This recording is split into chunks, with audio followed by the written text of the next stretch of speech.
ay hindi lang dahil, hindi po yung masusunan yung sa kalakasan din, na yun ang misconception yung sa physical ko.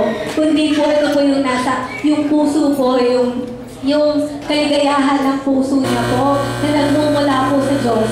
Kaya po iba po yung glow ni Mama, yung spark niya kasi yung inner beauty niya talagang lumalabas po.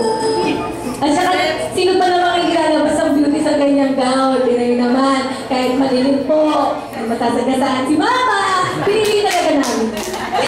Kasi nga, malabo ang mga baka tumawid siya, di ba? Makikita siya kaagad ng mga driver. Oh, may guma! Ganun. Kaya, wag po tayo magulat sa shocking color ng suot ni Mama. Canary yellow. Favorite po ng mga anak yan. Walang magagawa ang nanay. Suotin yan. Mama, favorite namin yan. Suotin mo yan. Hindi. Pero mahilig po si Mama sa... Trivia lang, si Mama po hindi mahilig sa black. Ayaw niya po ng mga dark colors. Pansin niyo po si Mama. Lagi pong pastel. Yung mga masasayang kulay po. Kasi ganun po siya kasi yung positivity po ng buhay niya. Saka siya po yung walang masamang pinapay sa na tao. Okay. Tapos ano, sabi sa yes ng mga staff.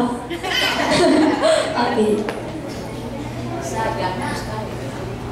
This is for you, Mama. Alay po namin ito para sa isang napakapagmahal. Okay. Nandun ng anak sa iyo.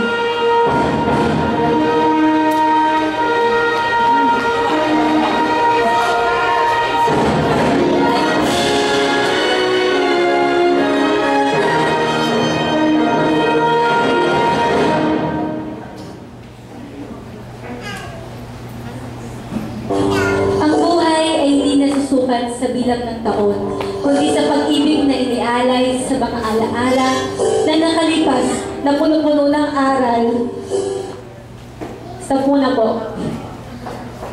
Ang buhay ay nasusukat sa bilang ng taon, kundi sa pag-ibig na inialay sa mga alaala ng nakalipas na punong-puno ng aral at sa bilang ng mga taong natulungan mong mapabuti ang buhay at may palapit sa Diyos.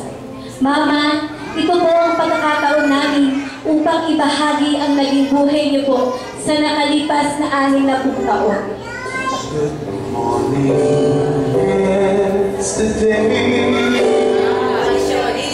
you were gone. Ilaga na kami ni Sir. Efeso 1 verse 3. Mga anak, sundin ninyo ang inyong magulang alang-alang sa Panginoon, sapagkat ito ang nararapat. Igalang mo ang iyong ama at ito ang unang utos na may kalakit na pangako. Ganito ang pangako. Ikaw ay giginhawa at talawin ang iyong buhay rito sa lupa.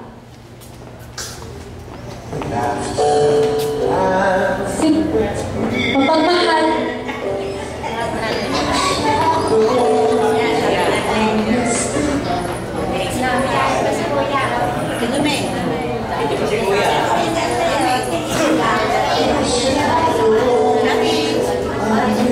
isa po bang napakabuti at masunurong anak. Nang magsimula siyang magtrabaho, halos buong sweldo ay ibibigay kay Inay at Itay.